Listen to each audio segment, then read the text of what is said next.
Premise, তুই আমার বাসা থেকে এখন বের হ। তোর জন্য আজকে আমার এই অবস্থা। তুই যদি ওই রেস্টুরেন্টে না যেতি তাহলে ওইখান থেকে আমি উঠতামই না, আর ওই ছেলের সাথে ডাক্কাও খেতাম না। তোর জন্য হয়েছে এসব।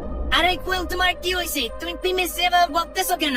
ও তোমাকে হেল্প করার জন্য এখানে আসছে, আর তুমিও কি বকতেছো?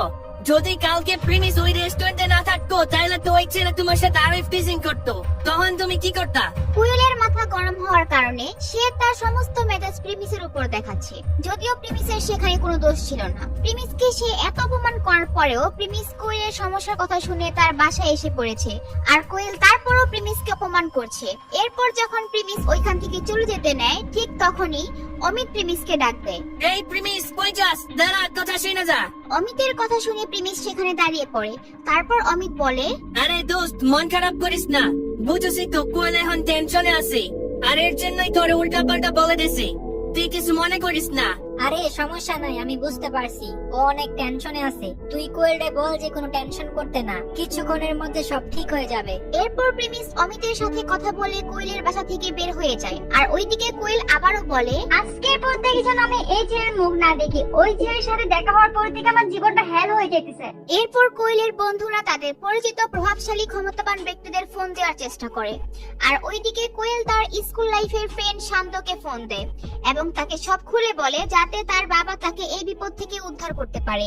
আর তার বন্ধুরাও অনেকেই ফোন দেয়, কিন্তু সবাই খান গ্রুপের নাম শুনে ভয় পেয়ে যায়। আর এইদিকে প্রিমিস কোয়েলের বাসা থেকে বের হয়ে সে তার ফোনটা হাতে নেয়, আর সে একজনের নাম্বার মনে করার চেষ্টা করে। একটুখানি মাথায় জোর দেওয়ার পরই তার একটু মনে পড়ে, আর সে ওই নাম্বারে কল দেয়। 2-3 বার কল দেওয়ার পর একজন কল ধরে। আচ্ছা, তাইলে এত বছর পর বুড়ার কথা মনে পড়লো। পরিবারের ছোট ছেলে এতদিন পর আমাকে বল দিল। 10 বছর ধরে ছেলেটা কতটা কষ্ট করছে, আর আমরা এদিকে টেনশনে আর কিছু করতে পারতাছি না। ফোনের মধ্যে প্রিমিস বুড়ো লোকটির কথা শুনলো। অনেক বছর পর সে এই আওয়াজটি শুনতে পায়, যে আওয়াজটা শোনার জন্য কত অপেক্ষা করেছে। প্রিমিস চাইলেও তাকে ফোন দিতে পারতো না, যতদিন না পর্যন্ত সে তার গরিবী পরীক্ষায় পাশ না করে। এত বছর পর লোকটির কথা শুনে প্রিমিসের চোখে পানি চলে আসে।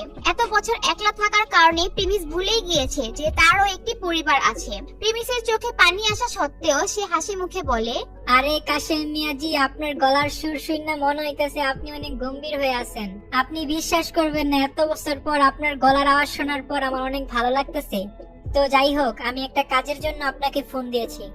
আচ্ছা বলো, এই বুড়া তোমার জন্য কি সাহায্য করতে পারি? আচ্ছা, আমি যেহেতু পরিবারের পরীক্ষায় পাশ করছি, তাহলে কি আমি এখন আমার পরিবারের সমস্ত পাওয়ার ব্যবহার করতে পারবো?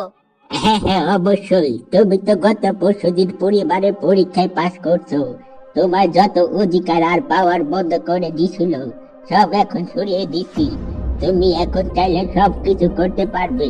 আচ্ছা ঠিক আছে, আমি একটা কাজ করতে চাই। ওই যে আব্বাস খান আছে না, খান গ্রুপের মালিক, আমি ওনার মুখ দিয়ে কিছু কথা বলাইতে চাই। খান গ্রুপ? এই খান গ্রুপ আবার কার? কাশেম মিয়া তার মাথার মধ্যে একটু প্রেসার দিয়ে মনে করার চেষ্টা করে, কিন্তু তারপরেও খান গ্রুপ নামে যে একটা কোম্পানি আছে সেটা সে মনে করতে পারে না। আরে ঢাকা শহরের ছোটখাটো একটা কোম্পানি। প্রিমিস জানে তাদের চৌধুরী গ্রুপ সারা বাংলাদেশের মধ্যে জনপ্রিয়। তাদের গ্রুপের কাছে খান কোম্পানি কিছুই না। আচ্ছা, ঢাকা সিটির কোম্পানি, সমস্যা নাই, কাজ হয়ে যাবে। আমি বারেক মিয়ারে এখনই ফোন করে বলে দিতেছি, ও এই কাজটাই হ্যান্ডেল করবে। ঢাকা সিটির কাজগুলা তো বারেক মিয়াই দেখে। আচ্ছা, আপনি আব্বাস খানের মুখ দিয়ে কি কথা বলাতে চান?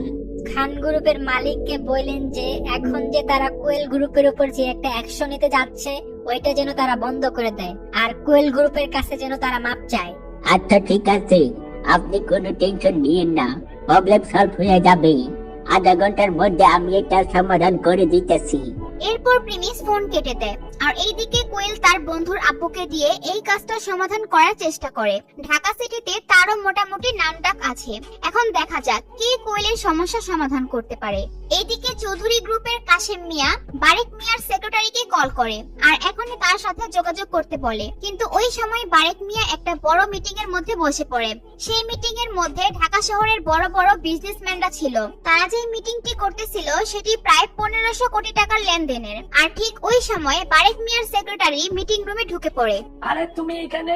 আরে এখন তো মিটিং চলতেছে, তুমি কি দেখতেছো না? স্যার খুব ইমার্জেন্সি একটা বিষয়। আচ্ছা ঠিক আছে, চলো এদিকে আসো, কি হয়েছে বলো। এরপর সেক্রেটারি বারেক মিয়ার কানে কানে এসে কি যেন বলে, তারপর সাথে সাথেই বারেক মিয়ার চেহারার রং পাল্টে যায়, আর তারপর সে সবাইকে বলে, গাইস আমাকে মাফ করবেন সবাই, আমার এই মুহূর্তে এখান থেকে যেতে হবে। আমি জানি এটা একটা গুরুত্বপূর্ণ মিটিং, তারপর আমার এখান থেকে যেতে হবে। আমরা এই বিষয়ে আবার পরে কথা বলবো। বারেক ভাই, আপনি যদি এইভাবে মিটিং থেকে চলে যান তাহলে আপনার সাথে কি আর ডিল করবে না? দেখেন আপনারা যেটা বলছেন সেটা ঠিক, কিন্তু এখন আমার কিছু করার নাই, আমার এখান থেকে যেতেই হবে। এরপর বারেক মিয়া ওখান থেকে চলে যায়। আর বারেক মিয়ার সেক্রেটারি তার কানের মধ্যে তখন বলছিল, কোয়েল গ্রুপ আর খান গ্রুপের মধ্যে যে সমস্যাটা চলছে সেটির জন্য চৌধুরী গ্রুপের কাশিম মিয়া ফোন দিয়েছিল, আর এটি আপনাকে এখনই সমাধান করতে বলেছে। বারেক মিয়ার কাছে 1500 কোটি টাকার ডিলের থেকে কাশিম মিয়ার একটা ফোনের গুরুত্ব বেশি। বারেক মিয়া তার বিজনেসে লস দিতে পারে, কিন্তু কাশিম মিয়ার কাজ তার আগে করতে হবে, কারণ তার বিজনেসে লস হলে সে আবার সেটা ঠিক করতে পারবে, কিন্তু কাশিম মিয়া নারাজ হলে সে তার পুরো কোম্পানি হারাবে। এইদিকে কোয়েলের বন্ধুর বাবাও বারেক মিয়ার কাছে আসে কোয়েলদের সমস্যা সমাধান করার জন্য, কিন্তু বারেক মিয়া কোয়েলের বন্ধুর বাবাকে একেবারে পাত্তা দেয় না। তার সমস্যার কথা বলবে কি, সে তো বারেক মিয়ার কাছে আসতেই পারে না। কি হতে যাচ্ছে এরপর? বারেক মিয়া কি কোয়েল গ্রুপ আর খান গ্রুপের মীমাংসা করতে পারবে? আর যদি পারেও, সেটা যে প্রিমিস করেছে সেটা কি জানতে পারবে? প্রিমিসের আসল পরিচয় কি সবার সামনে চলে আসবে? সেগুলো জানতে চাইলে অবশ্যই দিবস গেমিং এর ইউটিউব চ্যানেলটি সাবস্ক্রাইব করে নোটিফিকেশন বাটনটি বাজিয়ে রাখেন। আর অবশ্যই ভিডিওটি ভালো লাগলে একটি লাইক করবেন এবং অবশ্যই একটি করে কমেন্ট করবেন।